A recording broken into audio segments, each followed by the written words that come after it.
hello to everybody who I really don't know and you don't know me. But in any event, my name is Rob Schnitzer. I think you saw a brief bio of me when you logged in. I've got about 35 years in technology and related business and another almost 15 years as a New York City and Long Island teacher. I started life as a teacher in New York City. For some strange reason, I did want to be a teacher. Math was my strength. So I was a math teacher in New York City, in Brooklyn, and then in Far Rockaway, Queens. And then in 1981, 82, I transferred to a new school and I met someone and we looked at each other and we said computers. And we decided to take a certificate program at NYU in COBOL, which I have to admit I have never used other than to complete the coursework. So I can go back to punch cards and dot matrix attached paper and all that fun stuff from way back when. But I quickly hired on at Bankers Trust Company through a good friend as a consultant, in essence, training a small department which was called corporate finance back in 1982, to teach them how to use what was then called a microcomputer, the Apple II and the Apple II Plus. I taught a course in BASIC. I showed them what I call the granddaddy of Excel, which was VisiCalc, which was simply an accountant's ledger that had columns and rows, as Excel does today. And there were no words, it was all letters and numbers. And I was teaching them how to use that. And my students were actually MBA graduates out of the top schools in the country, because Bankers Trust only wanted the top people. And there I was sitting with them, showing them how to do a spreadsheet on a computer. That led into many, many other things, which we'll get to as we go along. But I stayed at Bankers Trust for about 17 years, got all the way up to a director title above my VP title, and did a lot more than just technology, some logistics, space planning. I did computer purchasing. I ran a help desk. I had a global team around the world who I visited from time to time. Bankers Trust was then subsumed into Deutsche Bank in 1999. I was offered a nice position, but I saw a more interesting position and I went over to TIAA Crep, who were based in the city, and they were a domestic company. I'm sure you know TIAA, they're like a Vanguard or a Fidelity. Stayed with them for about 7 or 8 years and then went to Guardian Life Insurance, in essence, doing the same kind of responsibilities, and then went out on my own consulting. So I've seen it from the very, very bottom, coming in as a junior officer to getting very close to the top myself, typically reporting to a C-level executive who could have been the CIO, the CFO, probably the CTO, and the CEO. I'm assuming that everybody's familiar with those acronyms. If not, feel free to interrupt me at any time. I would like to keep this interactive if possible, but of course we'll have a Q&A at the end. So that's a little bit about my background. Marion, I don't know if you want to have each of the participants give me a little bit of who they are. Totally up to you, whatever you'd like. Yeah, I'd like to Smaller get a group. little bit of an understanding of them. Sure. Whoever wants to share. The smaller group, so I think it'd be great. If anybody like Marion, Ronald, John, or Kalisha, if you want to say anything, introduce yourself, that'd be great. If you are, you're on mute. And if you're not, that's fine also. Okay. Hi, this is Ron Hershift. I'm one of the participants. Great. I actually was a COBOL programmer at Bankers Trust. And I do remember your name, Rob, although I don't specifically remember working with you on a particular project. Oh, wow. Small world. Were Yeah. you in the BT Share organization?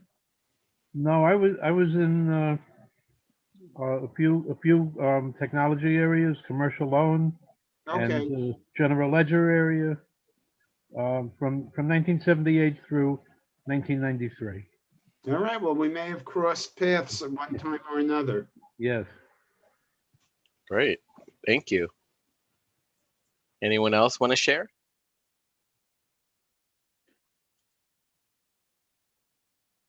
Okay. That's All okay. right. Well, as you can see, the title is Importance of Executive Skills. And moving along, kind of a little bit tongue in cheek. So you want to be an executive. Well, to be something, you should have an understanding of what that is. So I went to a few resources. As per dictionary.com, the first definition is a person having administrative or supervisory authority in an organization. Another dictionary states the person with the power to put plans, actions, or laws into effect. Another, an executive is a powerful person who is responsible for making things run smoothly. If you become an executive, you may be in charge of an organization, a business, or even an entire country. Again, it's going the gamut. And you will find that if you reach that level, and it's different in different companies, you will have significant power. You will be supervising people. You will be looked up to as a leader, and we'll talk about leaders and executives in a little bit. So then, is that what you hope to become? As I see it, in essence, there are three levels in an organization. You've got the worker, you've got the manager, and then you have the executive. And you're riding a leadership path up toward that executive level. Not all people become managers or executives, nor are all people leaders. And leader is kind of an interesting word because you could be a worker and still be a leader. And you can be an executive and really not be a leader. And I'm sure we've seen examples of good and bad in our careers.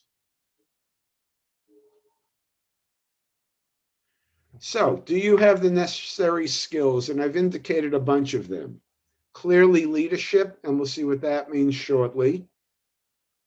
The ability to share clear messages and make complex ideas easy to understand for everyone. You don't want to be at the mountaintop spewing out words that have no relevance to anybody and they don't understand you. You clearly have to have strategic skills. You should have a strong charisma. It's a hard word to define. You know it when you see it. And I'm sure we've all seen that in certain people in our lives. You should have the ability to inspire and convince others, to build teams, and to collaborate. You need to be flexible, creative, and reliable. Reliable is very important. You have to be an active listener. If you shut everyone else down, you're going to be missing a lot. You have to turn information into action. So you hear things going on in your organization, the good, the bad, the ugly. What's wrong with this? What do you like about that? How do you make it better and put together an action plan? Once you have people under you, you have to assess their strengths and weaknesses, and then you have to try and align those with whatever company's values and goals there may be. You have to help your employees find meaning at work. You don't want someone who is just a drone and he does the same thing day in and day out. They're not going to be happy and you're not going to be happy. Time management. You've got a deliverable. You have to know when certain milestones have to be created and delivered. You also have to keep that time management within a budget. You have to build trust with your people. You have to be ethical. If you start lying or giving them mistruths, you're going to lose. They're going to find that out very quickly. You have to be a positive leader and you have to be empathetic to the people who work for you because, as we know, everybody has a problem one way or another. So how does this happen? I like to follow these 4 steps. Where am I now? Meaning know yourself, know where you're at, know what you're doing. Where do you want to be? Explore opportunities. What's on your horizon?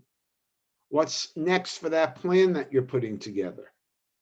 So the first one's the identify and define stage, then research, and then plan it. Then you're going to implement and execute. Well, how do you get there?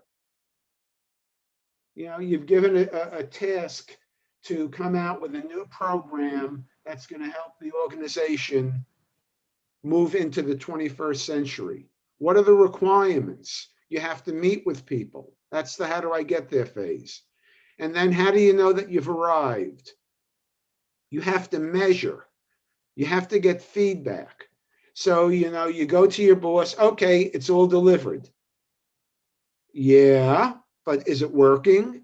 Are your customers happy? Are they screaming? Was the timing good? Were you in budget? So you're always reviewing it and refining it. And then you start all over again. It's the old question. So what have you done for me lately? I'm sure we've all heard that. So it's a continuous improvement cycle. Managers, leaders, executives. A manager oversees people and or resources. The jobs exist at different levels within an organization. An executive, a type of manager with significant leadership skills. You're responsible for the management of an organization at the highest level. Could be a team of developers, could be a location, a geographical location, where everyone in a building or area reports to you. So another little box there with quotes. When I talk to managers, I get the feeling that they are important. I did this, I did that, I'm the best. When I talk to leaders, I get the feeling that I am important. Wow, he gave me credit. He knows who I am. He used my name at a meeting so that his boss knows me. I have always felt strongly, and I've told my people this many times, by the luck of the draw, I happen to be your boss or your leader. But without you, guys, I would never be where I am. I cannot be expert in everything. Maybe my expertise after a while became management and leadership. I was no longer the guy that could code something. In the early days, I used to take machines apart. Maybe I couldn't do that any longer. You reach a fork in the road. Do I want to stay as a strong technologist, or do I want to be a manager of technology? I took the latter. I became the manager of technology, and I was always very pleased with that. Executives do not usually work directly with the frontline employees. When I'm talking about pretty high level executives, C-level, office of the chairman. However, occasionally, and I had that at Bankers Trust, Ronald, I don't know if you remember one of the chairmen in the 80s, Al Britton. Al used to come to the dining room by himself. He would grab a tray, get his lunch, look for a table that had an empty seat, and he would come right over to that table and sit down, didn't know anybody, and he would say, hi, I'm Al Britton. Who are you, and who are you? He made you feel as if you were somebody. You have to have a strong relationship with your managers, the people who report to you. You have to depend on them. Very important. You can only go as far as the people who work for you. You have to ensure that your managers are capable of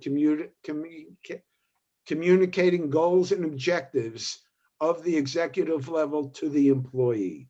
So they may have to translate it, water it down, make sure that those employees understand this is coming from the top. So from Andrew Carnegie, no man will make a great leader who wants to do it all himself or get all the credit for doing it. I always made a habit of letting my bosses know Mary was the one who developed this. John was the one who did the rollout of 1,000 machines in South America, whatever it might be. I didn't need that. I didn't say, oh, my team did it. My team did it. No, this is who did it. My bosses knew who I were and who my team was. So can a manager be a leader? Many managers are promoted to senior levels on the strength of their ability to fix problems. When they become leaders, however, they have to focus less on solving problems and more on defining which problems the organization should be tackling. Very important. You're not focusing on solving problems. That's why you have good people under you. It's your job to define which problems the organization should be tackling. Goes back to strategic skills. A new market might open. You might be in a situation where you have a venture capital group. Where might they want to invest? You have to look at that. So management is about persuading people to do things they do not want to do, while leadership is about inspiring people to do the things they never thought they could. Great quote from Jobs. Some more quotes. Lao Tzu, who wrote The Art of War, or it's attributed to him in China, I guess, I'm going to say hundreds of years ago. To lead people, walk behind them. Just think of the simplicity in that sentence. To lead people, walk behind them. Why? So you can see what's going on and you have an appreciation. Bill Gates. As we look into the next century, leaders will be those who empower others, empowering your people. They're going to have your job one day, or somebody will. Steve Jobs. Innovation distinguishes between a leader and a follower. There's another Jobs quote that I love too, and I've cannibalized it, bastardized it, but I think it's a great quote that's attributed to Steve. It has to do with, I don't want to invent things that people need.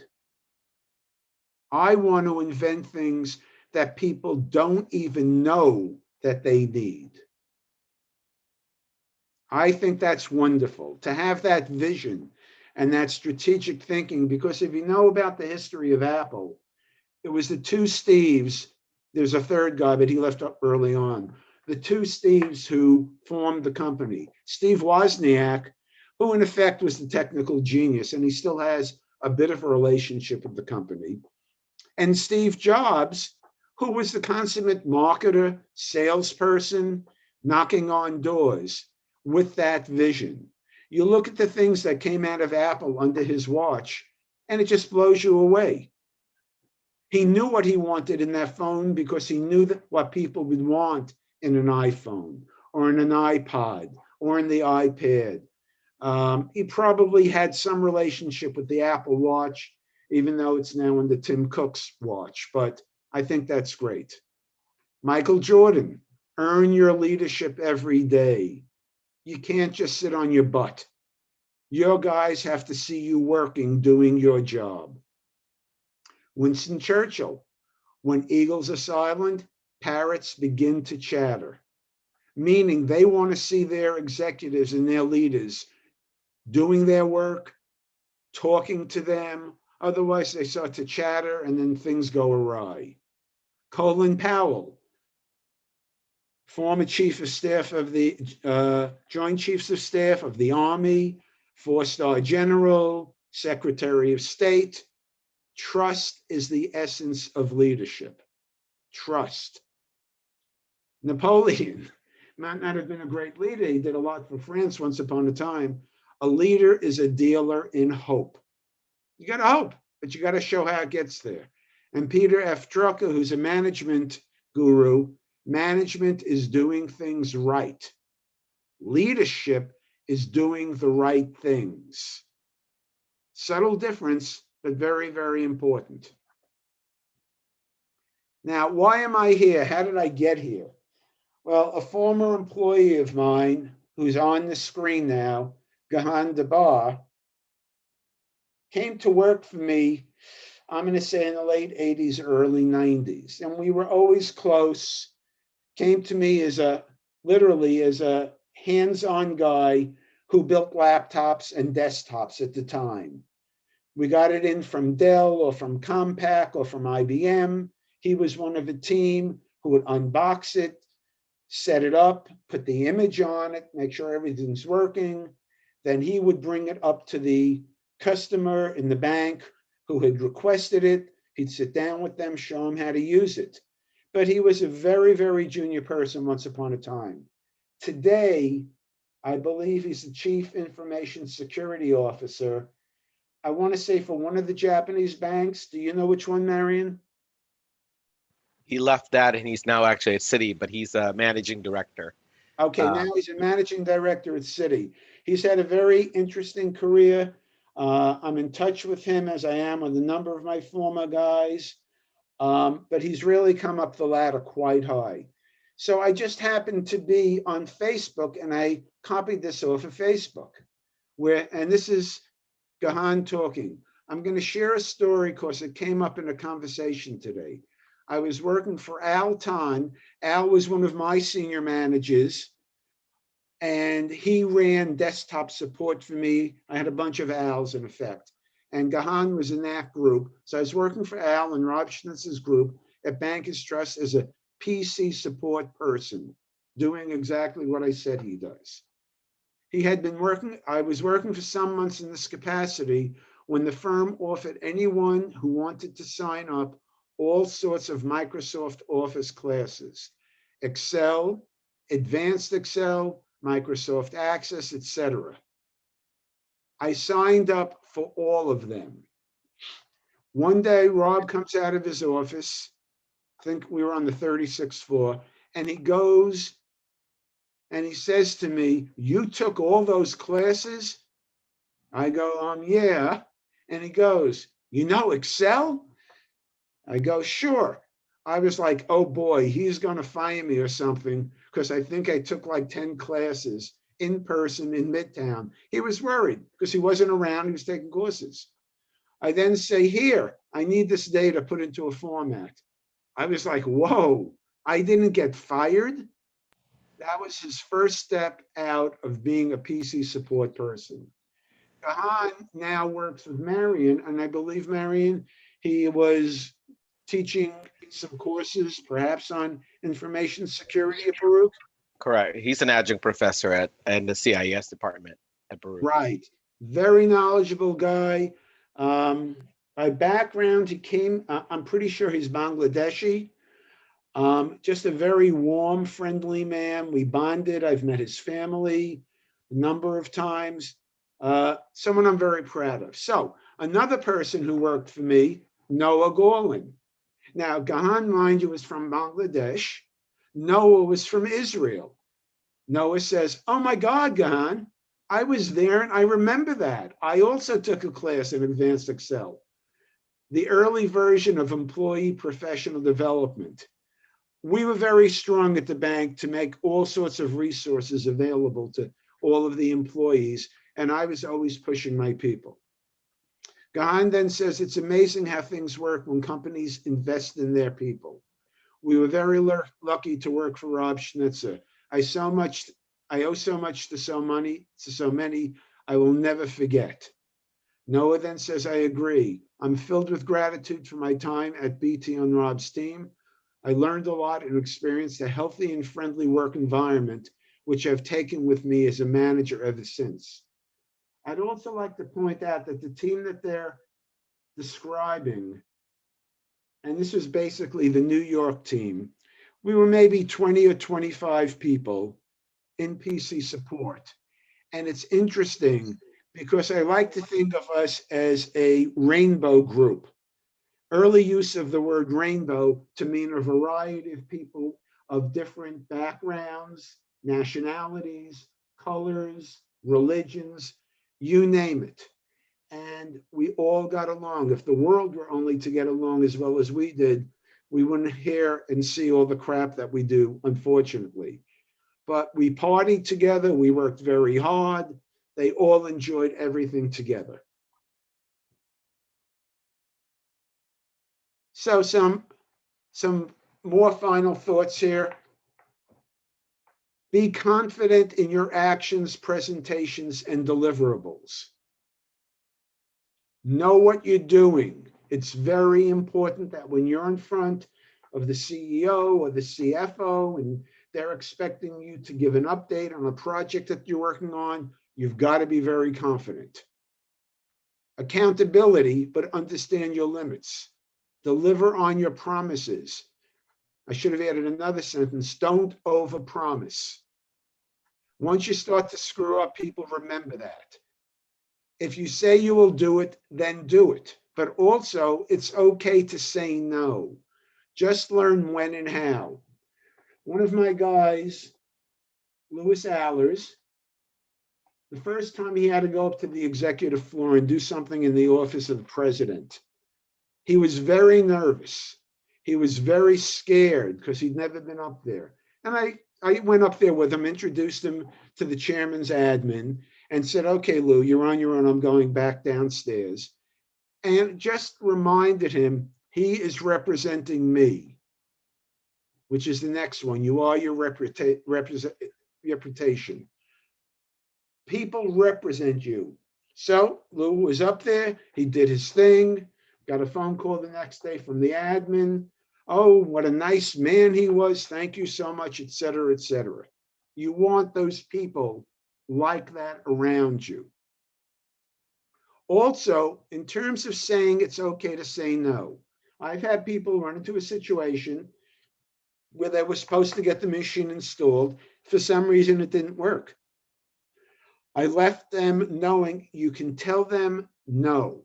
Be honest, saying something isn't working right. You want to check with a colleague. You have to get a different tool, but deliver when you come back and make sure you know what you're doing. Never had a problem with that. So that coming also to understand your customers and your management. The staff, AAs, administrative assistants, their bosses, what their hot spots might be, what their needs and wants might be. Some people only want you to come to their office early in the morning before they gets too busy. I've had my support people go out to executives' homes. Not that I ignore that. I'll just shut that off. Not that you have to, well, you have to prepare yourself. If you're going to the CEO's home on a weekend, I don't want you going in shorts and flip-flops. Nor do I want you going in a suit and a tie. That wouldn't be the way to do it. So just know what to do.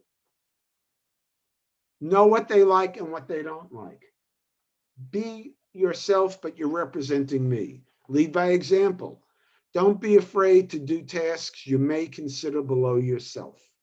Sometimes you're in a situation where no one is around. You may have to go and do a call of one kind, or help a developer with a line of code, or have them explain it to you and give them your perspective. Exposure to senior management. You want to climb the ladder, you need it. Don't be afraid to say to your boss, you know, the next time you're meeting with so-and-so, do you think it might be okay if I come along with you? It's busy here today. But that exposure, they get to know who you are, and you do what you have to do, and it comes back in spades. Also, let me just tell them I can't talk. Give me a sec. I can't talk. Yeah, did you just call?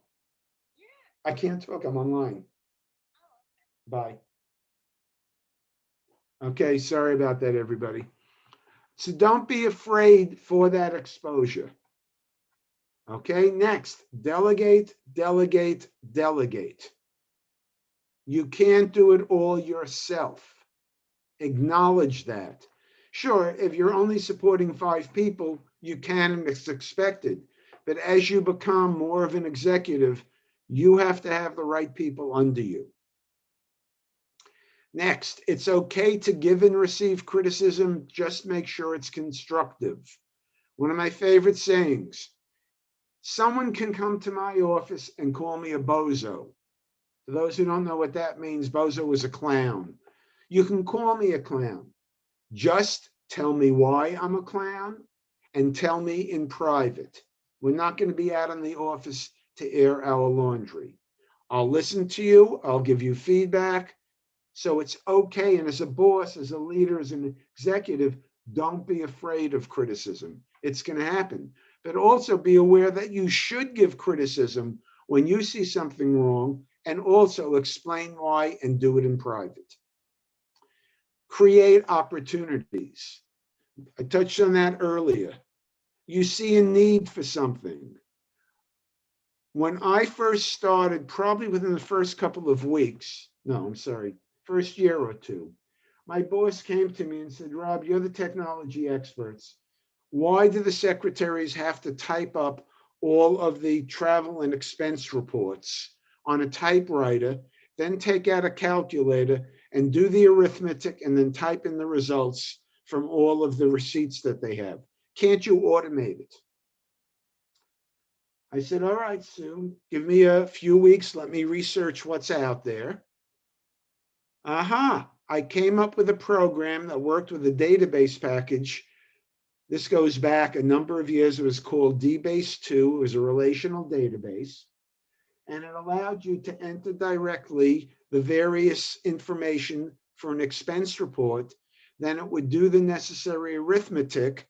And then the result was a printed out travel and entertainment form that was accepted by the finance area within the bank.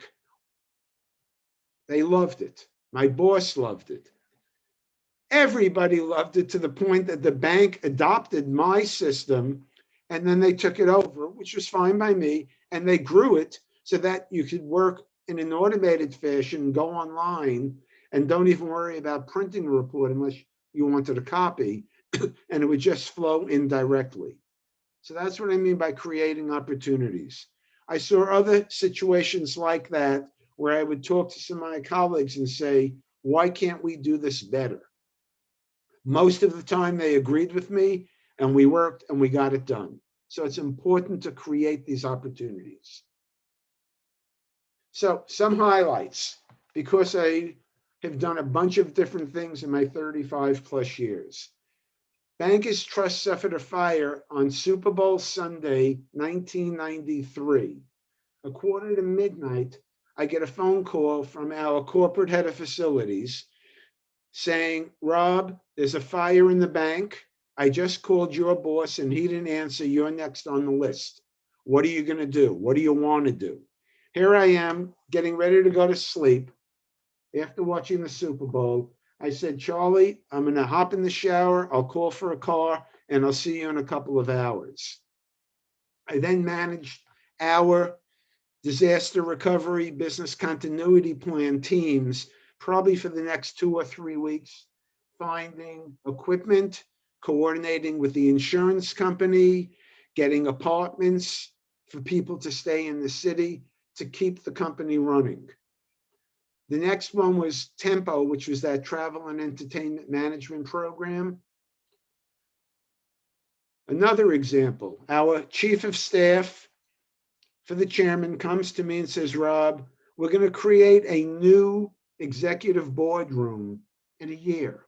And I want it to be state of the art, rear screen projection, video conferencing, all the latest bells and whistles you can find.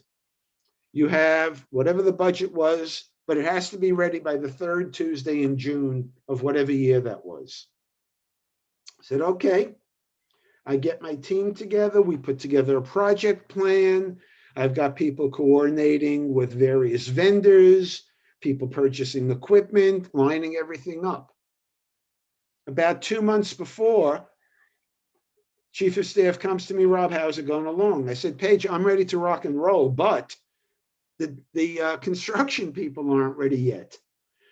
And I can't do anything until they've completed their work.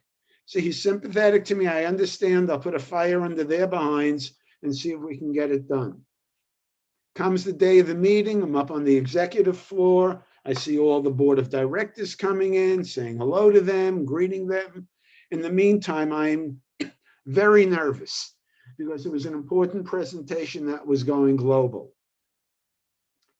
They start the meeting 8 or 9 o'clock after they have their coffee and muffins. At about noon, they break for lunch. The president of the bank walks by where I'm sitting. He looks at me. He said a couple of words, "Rob, great job." Made my day, made my year.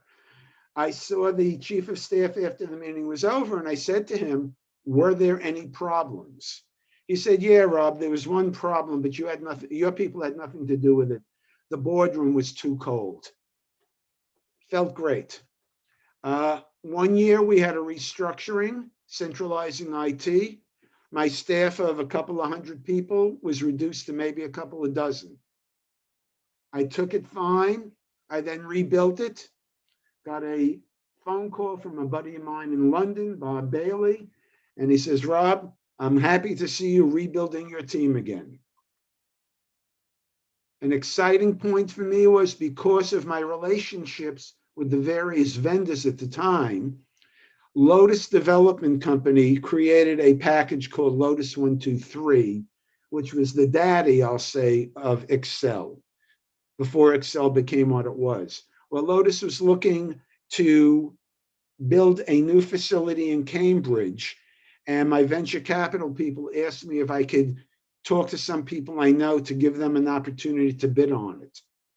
So I was actually part of that business team that met with Lotus a few times to see if they would allow us to fund what they wanted to do. Very exciting time. My boss liked me, promoted me to the deputy head of admin. I owned just about all IT functions other than application development, and at one point, I had a staff in excess of 400 people. I'll go back to when I was doing that fire disaster recovery.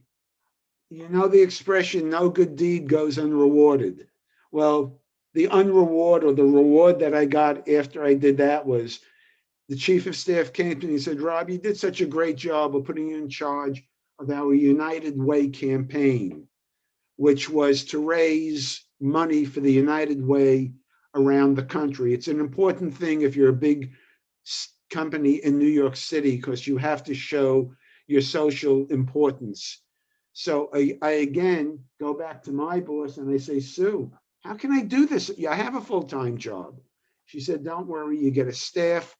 You have to coordinate it. You have to speak with people, but it'll be a slam dunk." And indeed it was. So that was fine. 1 year I was at Chase, and Chase had just purchased another bank, Washington Mutual.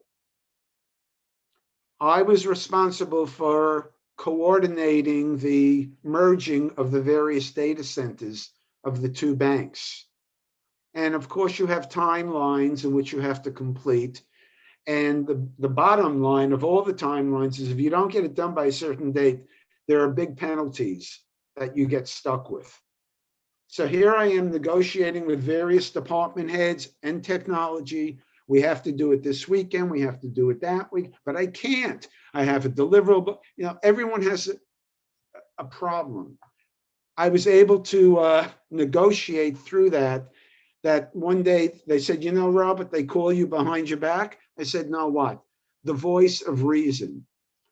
I guess I had a skill that they believed in me. And when I said, "We have to move a date, but you'll get it done," or "I must do it now and you have to move your date," they understood me.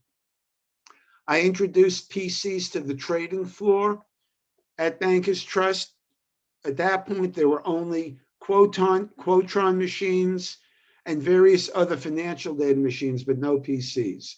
So to do that, I had to put in the first distributed network at the bank, which was something based on Ethernet way back when. And then we had our machines connected to a network to work from various floors.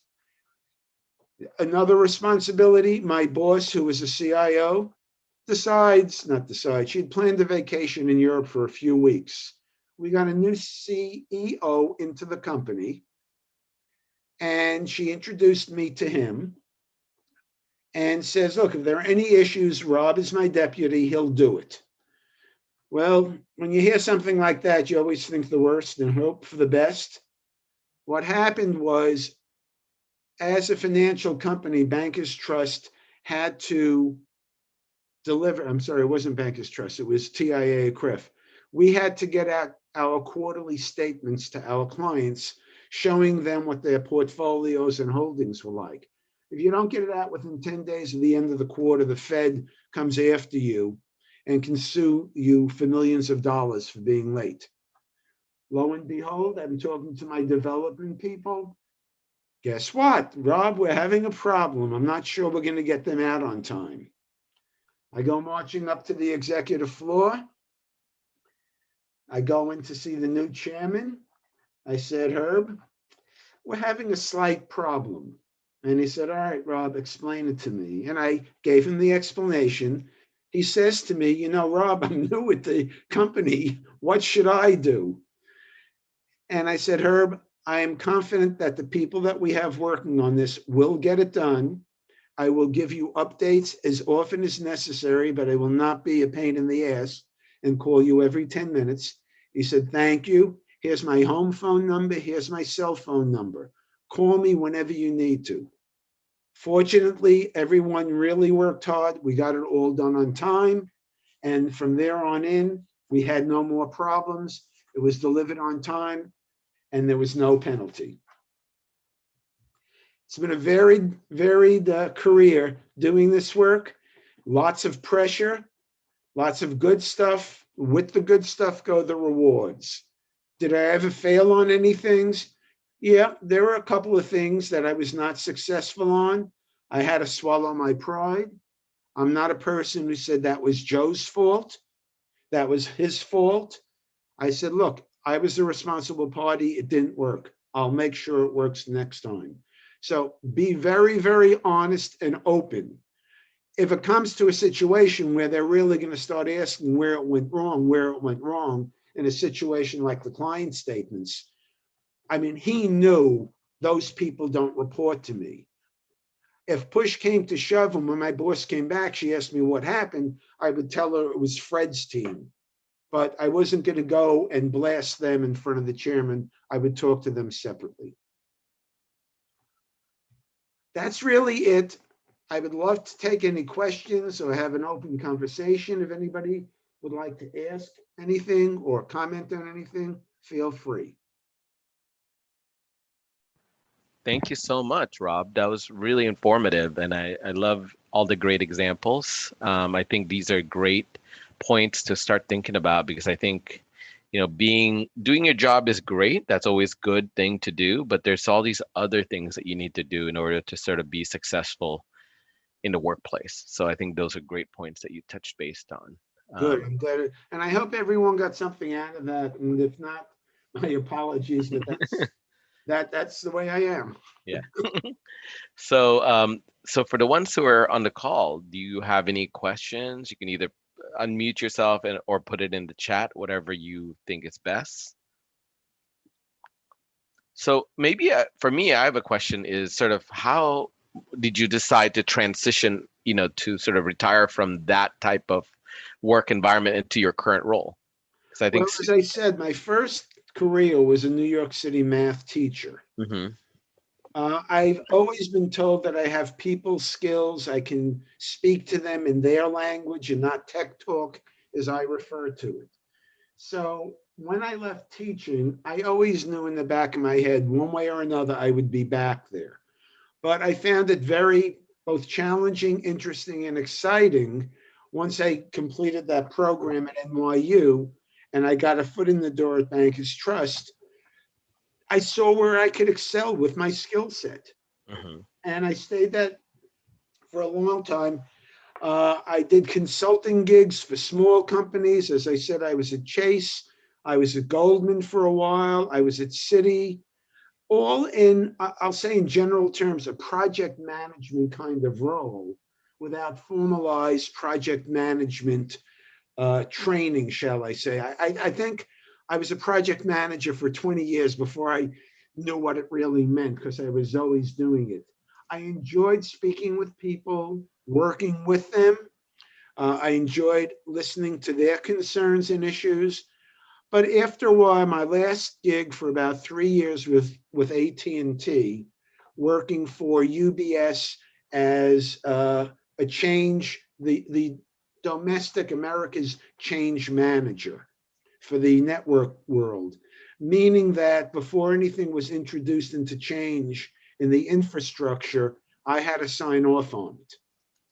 So again, not having the skills as to what the technicians do in the various servers and other boxes, I had to review the documentation, speak to the people, set up the meetings, making sure we didn't have conflict as to this change is occurring today, what might it do to someone else's change? I probably would still be doing it, but AT&T lost the gig at UBS because they wanted to take it in-house. And by that point, after 30 plus years, I had enough.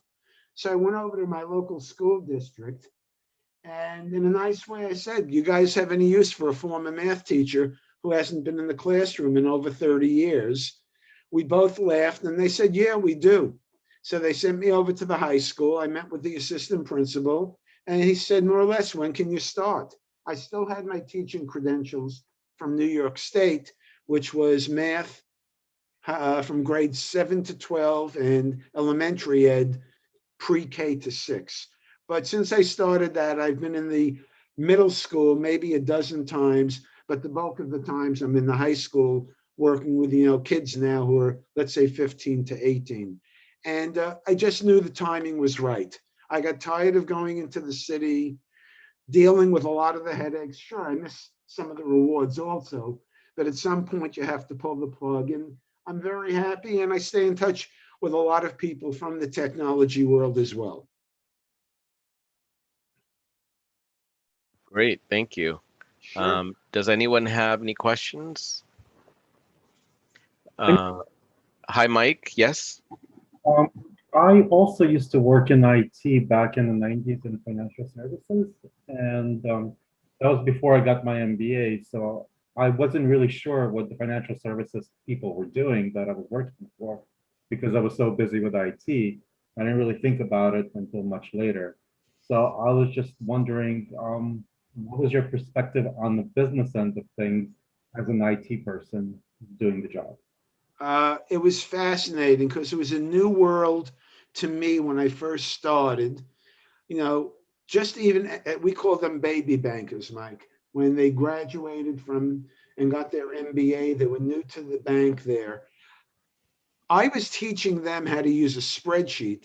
They were introducing me to the world of finance and business. And I picked up a lot of it. I would work with the head of the airlines group, learned about that kind of business.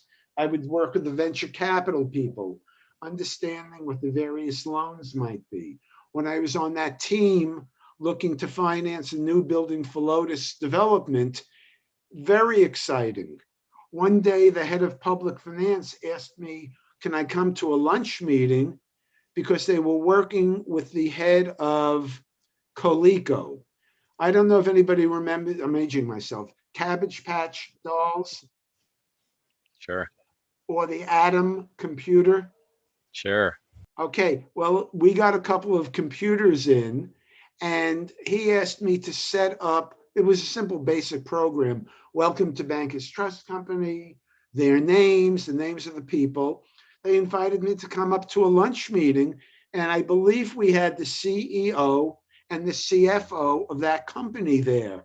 And to me, that just opened my eyes to the business world. Yet, I was respected for my knowledge of the technology world by the business people and the ability to, I guess, straddle the line without being overly technical nor being overly financial, shall I say. But I knew enough to keep on top of things. And they called me into many other business meetings as well.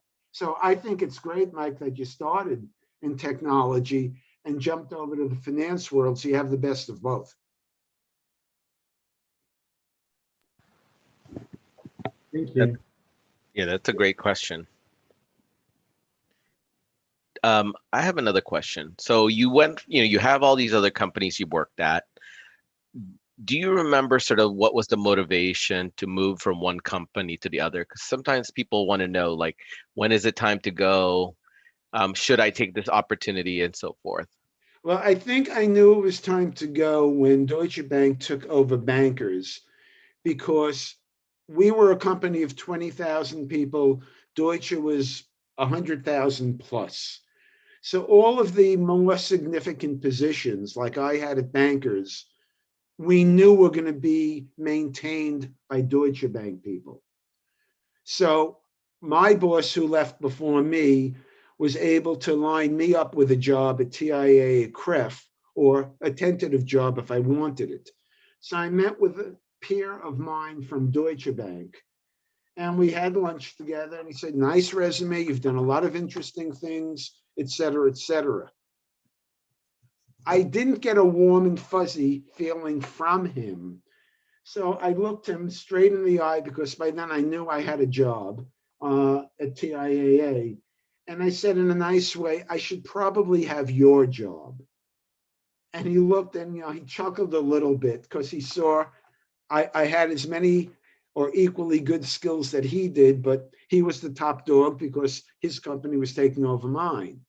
So at that point, I just knew he was not going to offer me a job unless he was going to tell me he was getting a different job and it's mine. So I knew that was the right timing. With TIAA, they moved me to Charlotte, North Carolina, and really didn't like it down there. More of a New York City boy. I like to be near the ocean.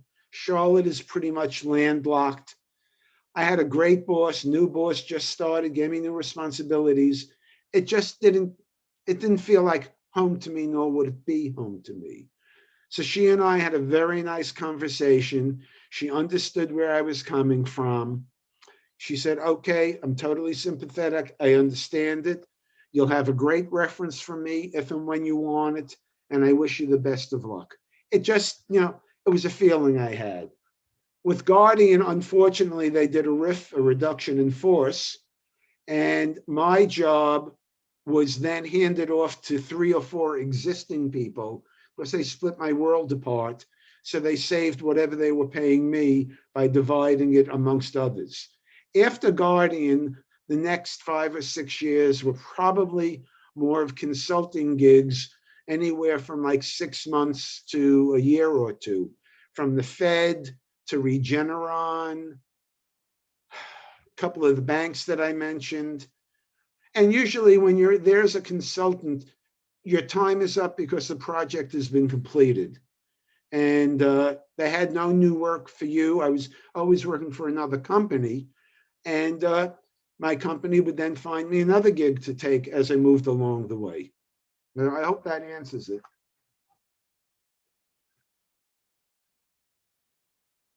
Definitely did. So thank you. Because I know that sometimes people always want to know sort of when is the time. And you've had so many different organizations you've got a chance to be part of. So I think that was very helpful. Good. Those are my questions. I don't know if anyone else that's in the call have any other questions for Rob. If you have any questions that you don't want to bring up or you can't think of anything, feel free to contact Marion and he can get back to me with it. Yes. So let's, I guess, end of that, because I can definitely connect you with Rob after today. So thank you so much for attending and hearing what Rob has to offer for today. We thank you. We have more events coming up through the Alumni Relations Office, definitely through STAR. If you did your undergraduate within Baruch College, you can always outreach me. There are services still available to you that you can definitely utilize. But we work very closely with Greg in the Alumni Relations Office to sort of collaborate and organize events for the Baruch alumni community. By the way, Greg, I'm an alumnus of Queens College, both undergrad and graduate. All right, there we go. So in the CUNY world. The CUNY world, I'm coming home to talk to my alumni people. Oh, great. That's right. Yeah, we love that. We always like to to have people come back and do that and give back with their time. Sure. I wanted to also just thank everyone again for being here. Thank you, Rob. Thank you, Marian. Always a pleasure. And we will send out a recording of this within the next day or two. So be on the lookout for that. And just wanted to thank you all again. Hope you all have a great rest of your evening and have a great weekend. Thank you. Bye, everyone. Aaron, if you get a chance, can you send me a copy of it as well? Absolutely. Thank Let me you. just